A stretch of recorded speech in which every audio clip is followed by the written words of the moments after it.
રાજ્યના director general of civil defence and home guard દ્વારા જામનગર જિલ્લા હોમગાર્ડ કમાન્ડન્ટને જે નિમણૂક આપવામાં આવી છે તેમાં ઊંચાઈના નિયમોનો ભંગ થયો છે એ સહિતના મુદ્દે હાઈકોર્ટમાં રીટ થઈ હોવાના મામલે જામનગર હોમગાર્ડ્સ દળમાં ખળભળાટ મચી ગયો છે। હોમગાર્ડ વિભાગના 3 મહિલા સહિતના કુલ 12 સભ્યોએ જામનગરના જિલ્લા હોમગાર્ડ કમાન્ડન્ટ ગિરીશ સરવૈયા વિરુદ્ધ હાઈકોર્ટમાં રીટ કરીને ન્યાયિક હુકમની માંગણી કરી છે।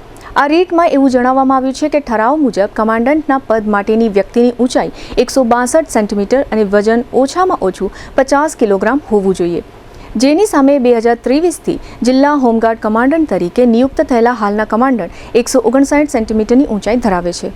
આ ઉપરાંત રીટમાં બીજો મુદ્દો એવો લખવામાં આવ્યો છે કે જિલ્લા હોમગાર્ડને પિસ્તોલ એલર્ટ કરવાનો નિયમ નથી। જિલ્લા હોમગાર્ડ કમાન્ડન્ટના પિસ્તોલ સાથેના ફોટા સોશિયલ મીડિયામાં વાયરલ થયેલા છે। આ ઉપરાંત જિલ્લા કમાન્ડન્ટ એડવોકેટ તરીકેનું કામ સરકારી હોમગાર્ડ કચેરીમાં કરતા હોવાનું જોવા મળે છે। આ 3 મુદ્દે અરજદારો દ્વારા યોગ્ય ન્યાયિક હુકમની માંગ કરવામાં આવી છે। આ મામલાને કારણે સમગ્ર જામનગર જિલ્લાના હોમગાર્ડ વર્તુળોમાં ચકચાર મચી ગઈ છે।